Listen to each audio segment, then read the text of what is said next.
In both the positive and the negative effects, like when you were in hard competition training and you were doing cycles of Deca or Dianabol, whatever it was you were using. I know you were one of the, it's my understanding, I don't know if it's true, I'd like your answer.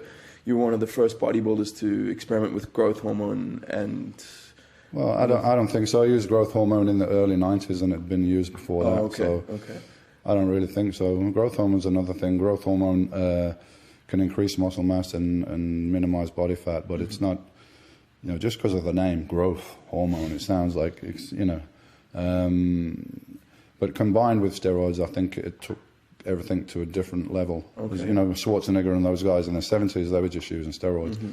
When the growth hormone came in, I think it allowed people to get, you know, to help them to get to a higher level. Perhaps it had an influence, but not huge, you know. Okay, so I mean, I'm quite interested to know, like, you're in your competition phase, you're putting this stuff in your body, and I mean, personally, I don't make any judgments on that. I think you did what you had to do to peak in your sport. I'd just like to know what kind of things you experienced. Obviously, you became bigger and stronger and you healed more quickly, but were there any negatives? Did you ever get bad mood swings or what? You know, I guess that every drug there's negatives, but I can only speak from personal experience. For me, I took steroids on and off, you know, on and off. From when I was competing at amateur competitions, you know, British Championship level, up into professional level from 85 to 97 when I retired. So that's 12 years of fairly consistent use. And of course, athletes don't use the recommended dose of steroids. They use way more than their recommended dose. But I can say in all that period of time, I did probably get some side effects like water retention, some acne. Yes, your aggression levels definitely are higher, but it depends what you do with that aggression.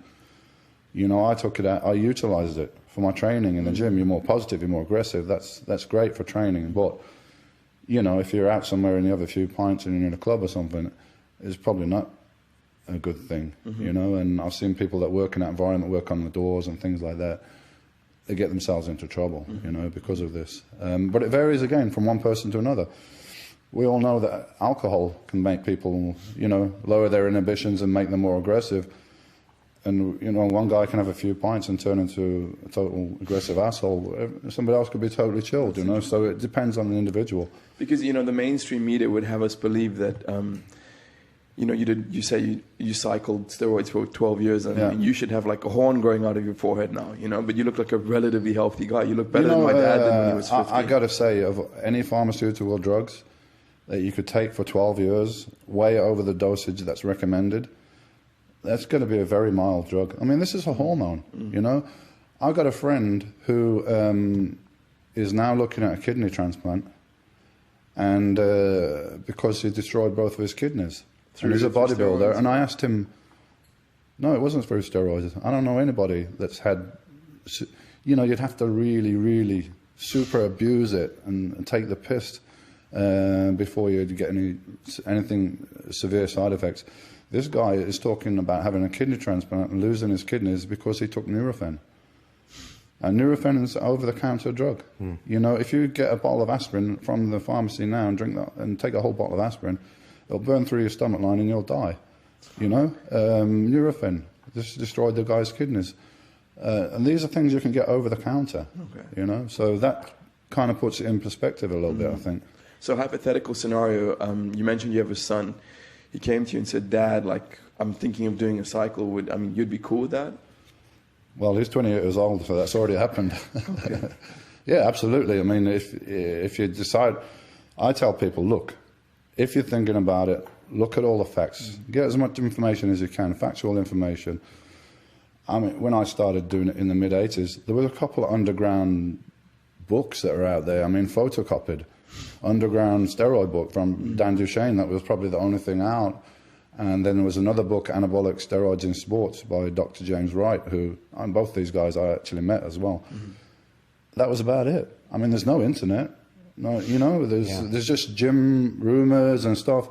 And actually back in the 80s, we were very cautious because we did think, shit, this stuff, you know, I've heard it can damage your liver and all these things. And I was very lucky that I had a doctor that supervised all my blood tests and everything throughout the years. And there was never anything in those blood test results for him to show any concern and say, hey, you know, you've got to give it a break, or you should stop doing this and everything. But if you've ever seen a film called Supersize Me, about a guy that ate McDonald's 3 times a day, after he did that for 2 weeks, his blood results were so off the chart, his doctor was begging him to stop. Yeah, it's true. So 2 weeks of eating McDonald's 3 times a day was much worse than me taking steroids for 12 years. London Real, sponsored by Bulletproof Coffee.